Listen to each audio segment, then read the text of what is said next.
Hello guys, निशा welcome. तो कैसे हैं आप सब। आज का टॉपिक है कि बहुत लोगों को कंफ्यूजन रहता है कि जो ऑप्शन एंड फ्यूचर में जो भी आप ट्रेड करते हैं उसका इनकम या लॉस होता है, प्रॉफिट और लॉस होता है, तो कौन सी इनकम काउंट होती है, कैपिटल गेन काउंट होता है या बिजनेस इनकम काउंट होती है। अगर और लॉस होता है तो कैसे कैलकुलेशन होगा, इसका एक पॉइंट मैं आपको ये क्लियर करूंगी। सेकंड, आपको इस वीडियो में ये पता लगेगा कि ऑडिट कितने पे आती है, कितना टर्नओवर होना चाहिए, तो इसके ऊपर ऑडिटिंग होगी, चेकिंग होगी। थर्ड आपको ये मैं क्लियर करूंगी कि कितने टाइम के लिए आप उस लॉस को कैरी फॉरवर्ड कर सकते हैं, सेट ऑफ किसके लॉस और कितने प्रॉफिट को आप सेट ऑफ कर सकते हैं। फोर्थ, मैं आपको इस वीडियो में बताऊंगी कि कौन सा आईटीआर फाइल करना चाहिए, और ये सारे तीनों चारों पॉइंट्स मैं इस वीडियो में क्लियर करूंगी, तो वीडियो को एंड तक जरूर देखिएगा। फर्स्ट हम जानते हैं कि डेरिवेटिव इनकम कौन सी काउंट होती है। अगर डेरिवेटिव्स में फ्यूचर और ऑप्शंस में आप कुछ वर्क कर रहे हैं, प्रॉफिट एंड लॉस हो रहा है आपको, तो वो जो इनकम है, प्रॉफिट हुआ डेरिवेटिव से, इनकम हुई आपकी, तो वो इनकम होती है नॉन स्पेकुलेशन इनकम।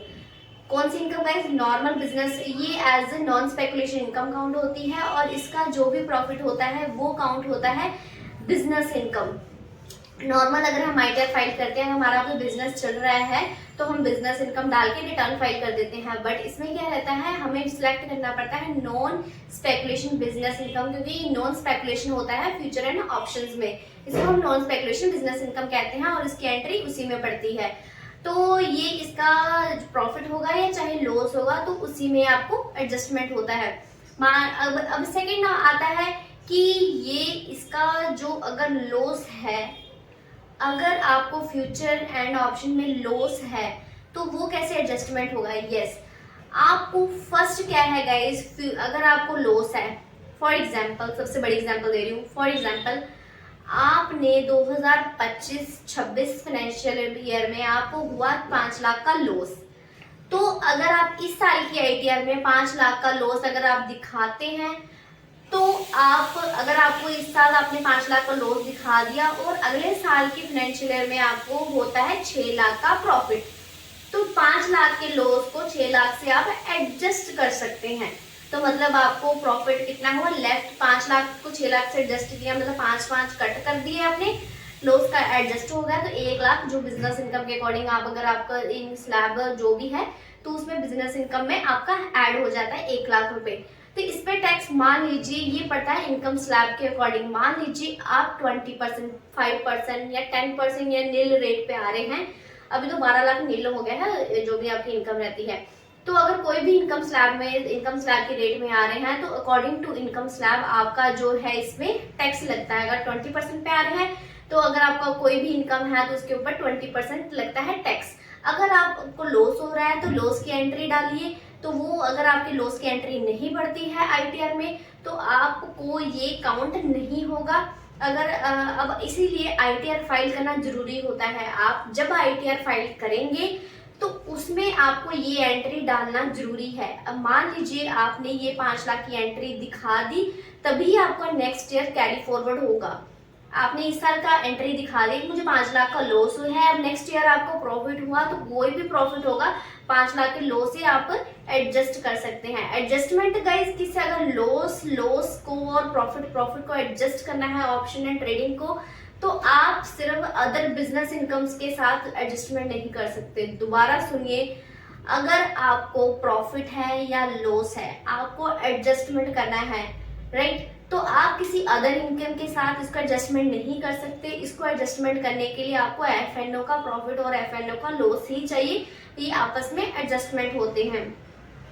बाकी हम बात करते हैं कि ऑडिट, कई इन्वेस्टर्स जो होते हैं, ट्रेडर्स होते हैं, इसमें काफी हैवी अमाउंट में ट्रेडिंग करते हैं, जिससे उनका टर्नओवर बहुत ओवर चला जाता है, जिससे ऑडिटिंग भी हो सकती है, ऑडिटिंग भी आ जाती है। तो ये अपने सीए से कंसल्ट कर लीजिएगा, क्योंकि और डिपेंड्स करता है कि आप कौन सी इनकम है और कौन सी किस इनकम के अकॉर्डिंग आपका ऑडिटिंग आएगा, मतलब वो सारा वैल्यूएशन आपका अकाउंट होता है, उसके अकॉर्डिंग आपको ऑडिट आता है।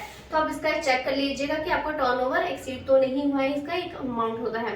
तो नेक्स्ट हम बात करते हैं कि अगर हम डेरिवेटिव्स में काम कर रहे हैं, तो हमें जो है कि कौन सा ITR फाइल करना चाहिए, ITR 1 और 2 फाइल मत करिएगा। ITR अगर डेरिवेटिव ऑप्शन ट्रेडिंग आप कर रहे हैं तो ITR 3 फाइल करना है, क्योंकि अगर आप रिटर्न नहीं फाइल करते हैं, एंट्री नहीं डालते हैं, तो कोई भी एडजस्टमेंट नहीं होगी। एडजस्टमेंट नहीं होगी तो आपको पूरा टैक्स पे करना पड़ेगा। तो इसलिए और नोटिस भी समटाइम्स आ सकता है। आप मान लीजिए आपको प्रॉफिट पे प्रॉफिट हो रहा है या लॉस पे लॉस हो रहा है, कुछ भी आप ITR नहीं फाइल कर रहे हैं, तो नोटिस भी कई हुए समटाइम्स क्या होता है, गवर्नमेंट की तरफ से नोटिस भी आ जाते हैं, तो आपको ITR फाइल करना होता है कंपल्सन। तो अगर आप ट्रेडिंग वगैरह करते हैं या फिर कुछ भी इनकम वगैरह है तो ITR जरूर फाइल करिए। तो अगर आपको लॉस प्रॉफिट हो रहा है तो इसकी ITR में एंट्री जरूर डालनी है। अगर आपको लॉस हो रहा है तो आपने एंट्री डाली है, अगर नेक्स्ट ईयर फिर से लॉस हो रहा है फिर आपने एंट्री डाली है, तो ये एंट्री आप कितने साल तक कैरी फॉरवर्ड कर सकते हो गाइस, ये आप 8 साल तक इसको कैरी फॉरवर्ड कर सकते हो। तो इस चीज का आपने ध्यान रखना है। तो हमने इस वीडियो में क्या सीखा गाइस, कि हमने देखा कि डेरिवेटिव्स इनकम में as a non speculation business income count होता है। इस पे जो टैक्स है एज पर इनकम स्लैब के अकॉर्डिंग लगता है। इसका सेट ऑफ है सिर्फ लॉस प्रॉफिट एडजस्टमेंट सिर्फ FNO के ऑप्शन ट्रेडिंग से ही होगा, और इसका लॉस जो है कैरी फॉरवर्ड 8 साल के लिए होगा। अगर हम नेक्स्ट क्या है, अगर हम ITR फाइल नहीं करते हैं तो इसमें आपको एडजस्टमेंट नहीं होगा, तो आपको हैवी लॉस हो सकता है। तो नेक्स्ट क्या है, ऑडिट। अगर आप हैवी ट्रेडिंग करते हैं, टर्नओवर ज़्यादा एक्सीड है, तो आपको CA से कंसल्ट करना है, तो वो आपको सारी चीज़ें एनालिसिस करके बताएंगे कि आपका क्या है, तो आपको कितना मतलब ऑडिटिंग होनी है कि नहीं, आपको सारी चीज़ें उस चीज़ में क्लियर होगी। अगर आप चाहते हैं कि मैं ये आपको टर्नओवर की कैसे कैलकुलेशन होती है सारी, तो कैसे एक्सीड होता है, कितना क्या होता है, इसकी सारी कैलकुलेशन में अगर बता दूं तो आप मुझे कमेंट में जरूर बताइएगा, तो मैं आपको ये सारी चीजें एक बार बता दूंगी। ठीक है गाइस, तो नेक्स्ट वीडियो में हम बात करेंगे गोल्ड एंड सिल्वर की टैक्सेशन के बारे में, ये टैक्सेशन कैसे लगता है। अगर ये वीडियो आपको अच्छी लगी हो तो लाइक करें, कमेंट करें, शेयर करें और सब्सक्राइब करना बिल्कुल मत भूलिएगा। Thank you.